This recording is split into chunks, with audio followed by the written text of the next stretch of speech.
Er-xotin suhbatlashib o'tirar ekanlar. Gap orasida er-xotiniga: "Yaqinlarimni, aka-ukalarim, jiyanlarimni sog'indim.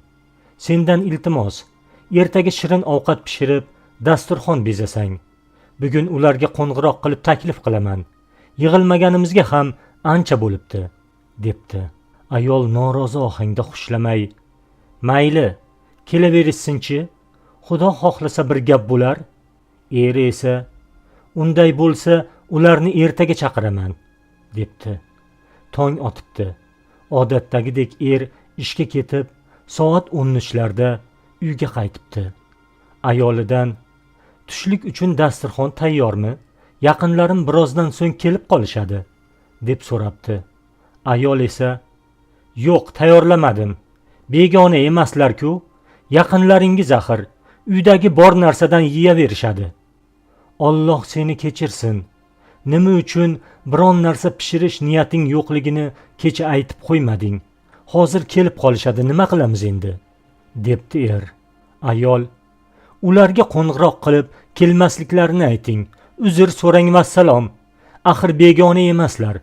Sizni yaqinlaringiz-ku. To'g'ri tushunishadi." Er g'azablanib uydan chiqib ketibdi. Bir necha daqiqa o'tar o'tmas eshik taqillabdi. Ayol borib eshikni ochib, hayratdan dong qotib qolibdi.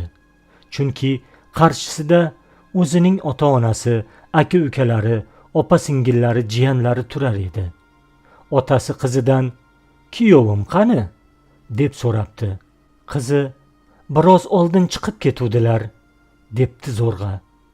Otasi esa: "Kecha ering bizlarni bugungi tushlikka taklif qilgandi. Baraka topkur, bizlarni chaqirib o'zi ketib qoldimi?"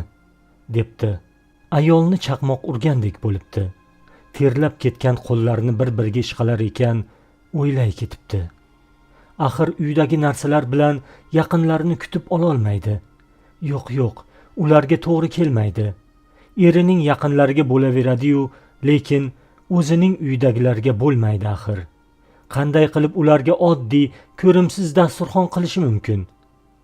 Ayol eriga qo'ng'iroq qilib: "Nega tushlikka mening yaqinlarimni chaqirganingizni aytmadingiz?"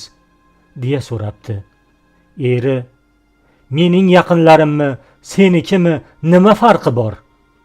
Ayol esa: "Sizdan o'tinaman, uyda tayinli narsa yo'q. Ovqat qilmaganman. Biron bir tayyor taom keltira qoling. Men hozir uydan uzoqdaman. Ustiga ustak ular begona emas. Seni yaqinlaring-ku. Ularni ham mening yaqinlarimga bermoqchi bo'lganingni uydagi bor narsalar bilan mehmon qilaver.